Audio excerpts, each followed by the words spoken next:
Ever wondered kung ano ang naghihiwalay sa malayang pananalita sa paninirang puri? O kung paano ang isang simpleng komento ay maaaring magisa sa iyo sa mainit na mantika?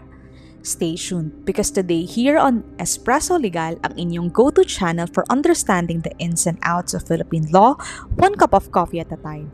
We will be talking about the complicated world of libel laws in the Philippines, from good defenses to bad defenses and even some high-profile cases involving Raffy Tulfo and Christopher Min. Welcome to Espresso Legal Case Files.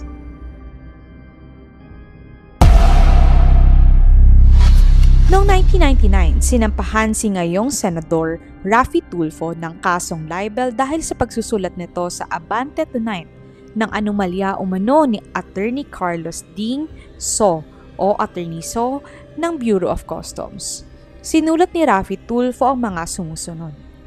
Ang modus operandi ni So sa NAIA ay pinagbabantayan niya at pina-alert ang lahat ng kargamentong ipinapasok ng mga brokers. Hindi para patawan ng karampatang taxes, kundi para mag-extort sa mga ito.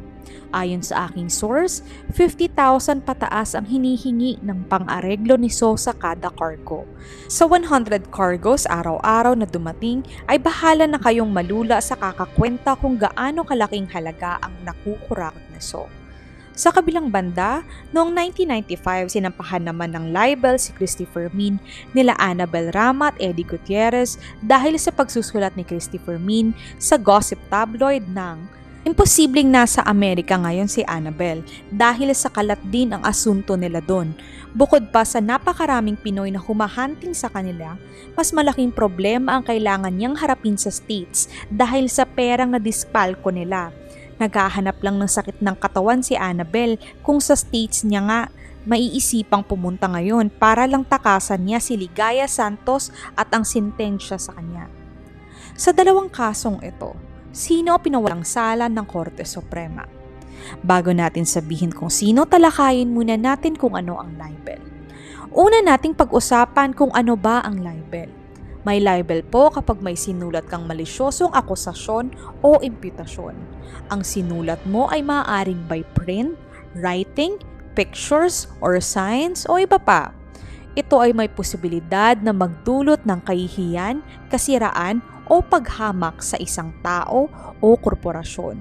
O di kaya nagsulat ka ng malisyosong akusasyon o imputasyon para sirain ang alaala ng taong patay na. Isinapubliko mo itong paninirang sinulat mo, ibig sabihin kinalat mo ang nakasulat na malisyosong akusasyon o imputasyon.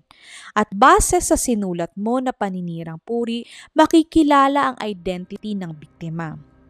Ano naman ang kaibahan nito sa slander? Ang libel ay paninirang puri by print, writing, pictures, or signs. Ang slander ay oral. Sa madaling salita, ang libel ay sulat. Ang slander ay pagsasalita. Ano naman po ang cyber libel? Ang cyber libel ay isang uri ng libel kung saan ang paninirang puri ay ginawa sa pamamagitan ng isang computer system o anumang katulad na paraan.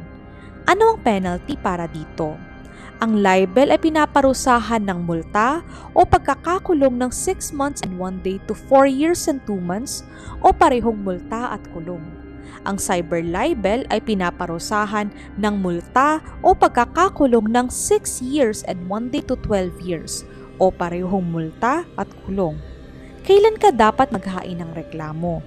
Dapat maghain ka ng reklamo within 1 year from the time na nalaman mo na may nakapublish na paninirang reputasyon laban sa iyo. Ano naman po ang mga hindi magandang depensa sa libel? Unang hindi magandang depensa. Totoo naman ang sinabi ko. Sa ating batas po, kung wala kang magandang intensyon at makatuwirang motibo, tinuturing po na ang bawat paninirang puri ay malisyoso kahit na ito ay totoo. Ibig sabihin, kahit totoo ang sinulat mo, kung nakasira ka ng puri ng tao dahil sa kahihiyan, kasiraan o paghamak na sinulat mo, lagot kang bata ka. Pangalawang hindi magandang depensa. Hindi naman iyon ang ibig ko sabihin eh. Ayon po sa batas natin, hindi po intensyon ng nagsulat ang basihan. Tinitingnan ng korte ang buong kasulatan kung paano ito naiintindihan ng mga rasonableng tao.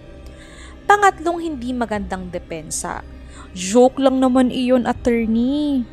Ayon sa batas natin, ang mga mapaglarong biro at pamimintas ay hindi maaaring maging paninirang puri na magdudulot ng kahihiyan, kasiraan o paghamak. Pang-apat na hindi magandang depensa. Naka-friends only lang naman yung pinost ko sa Facebook o kung anong website.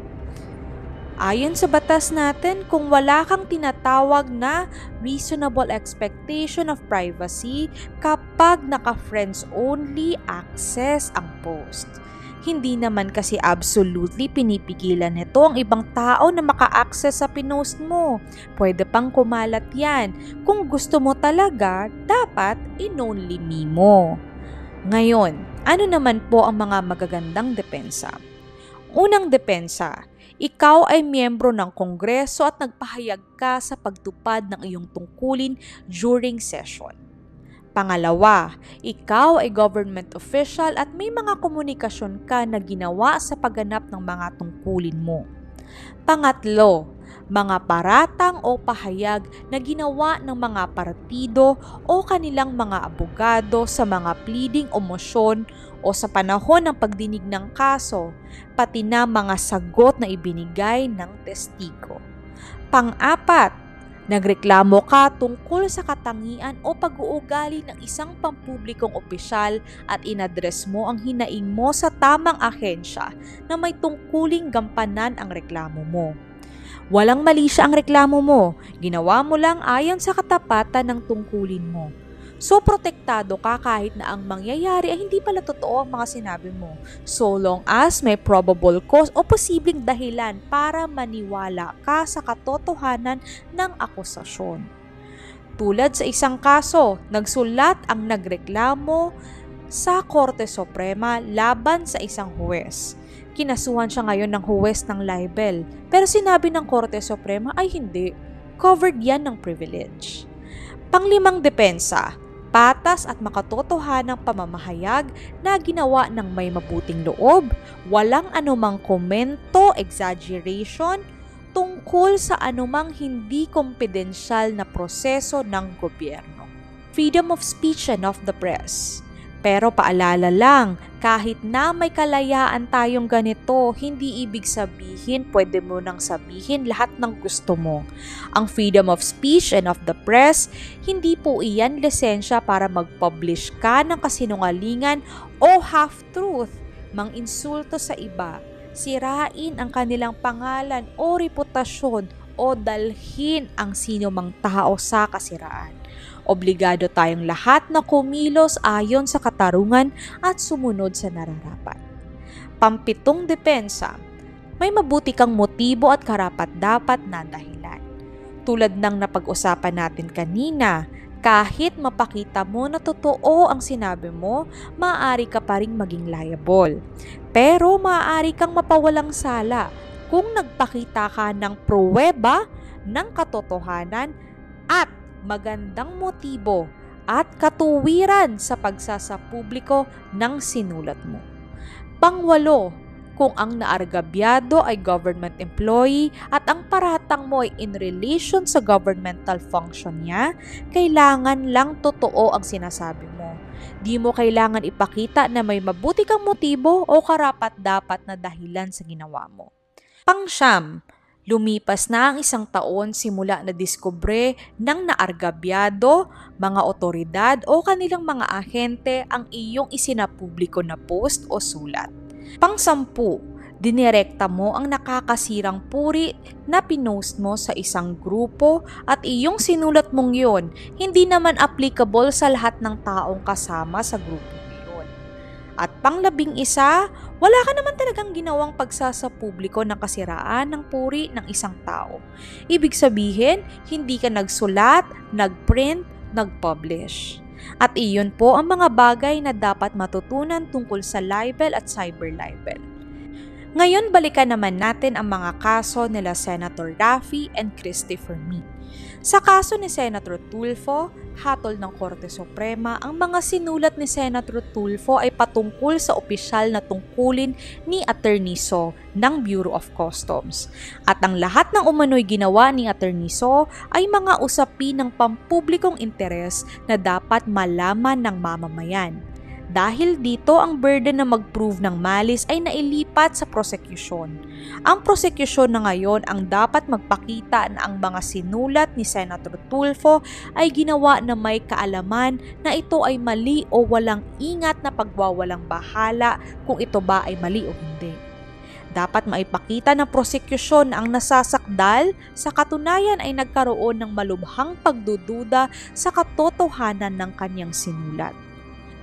Sa kaso ni Senator Tulfo, ang mga testimony niya ay hindi nagpakita na may pagdududa siya sa katotohanan ng sinulat niya o walang ingat na pinagwalang bahala niya kung ito ba ay tama o mali. Hatol na kataas-taasang hukuman ang pananalita na nagbabantay laban sa mga pang-aabuso ng mga nasa pampublikong katungkulan ay dapat pa nga na hinihikayat. Ang mga batas natin sa libelo ay hindi dapat humadlang sa mga komento sa mga pampublikong gawain ng mga pampublikong opisyal. Ang ganitong mga komento ay ginagamit lang ang karapatan sa kalayaan sa pagpapahayag.